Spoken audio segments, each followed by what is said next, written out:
விழுப்புரத்தில் நூதன முறையில் மோசடி செய்த சென்னை தம்பதியினர் கைது செய்யப்பட்டிருக்கிறார்கள். விழுப்புரத்தில் நூதன முறையில் மோசடி செய்த சென்னையை சேர்ந்த தம்பதிகள் கைது செய்யப்பட்டனர். விவரங்களோடு செய்தியாளர் சிவச்சந்திரன் இணைகிறார். சிவச்சந்திரன், தம்பதி செய்த மோசடி என்ன? கைதின் பின்னணி என்ன? சென்னை சைதாப்பேட்டையைச் சேர்ந்தவர் மகாலிங்கம், அவருடைய மனைவி ருக்குமணி. இவர்கள்தான் இன்று காலை மன்னா விரைவு ரயிலில் விழுப்புரம் நோக்கி வந்து கொண்டிருக்கின்றனர். அப்பொழுதுதான் இன்று காலை விழுப்புரம் ரயில் நிலையத்தில் உள்ள இருப்பு பாதை காவல் நிலையத்தில் தான் ரயில்வே போலீசாரிடம் அந்த தம்பதியினர் ஒரு புகார் மனு அளிக்கிறாங்க. அதாவது தாங்கள் கொண்டு வந்த பேக்கில் வைத்திருந்த 17.5 பவுன், அதாவது சுமார் 140 கிராம் தங்க நகை கொள்ளை போய்விட்டதாக ஒரு புகார் மனுவை அளித்தனர்.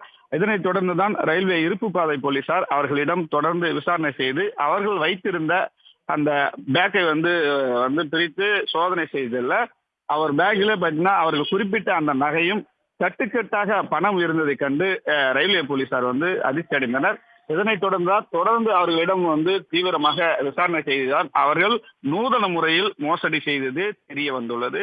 குறிப்பாக பார்த்தீங்கன்னா இந்த தம்பதியினர் கடந்த சில ஆண்டுகளாக, அதாவது தங்கள் நகை கொள்ளை போய்விட்டதாக பல்வேறு ரயில், அதாவது குறிப்பா பார்த்தீங்கன்னா விஜயவாடா, சென்னை சென்ட்ரல் ரயில் நிலையம் உள்ளிட்ட 3 ரயில் நிலையங்களில் ஏற்கனவே புகார் அதாவது ரயிலில் வரும்போது நகை யாரோ திருடி விட்டதாகவும், அதனால் அது தொடர்பாக புகார் அளித்து அங்கே அந்த வழக்கு பதிவு செய்யப்பட்டு அந்த நகலை எடுத்துக்கொண்டு காப்பீடு மூலம் மீண்டும் நகை பெற்றுவதுதான் இவர்கள் வாடிக்கையாக இருந்து வருகிறது.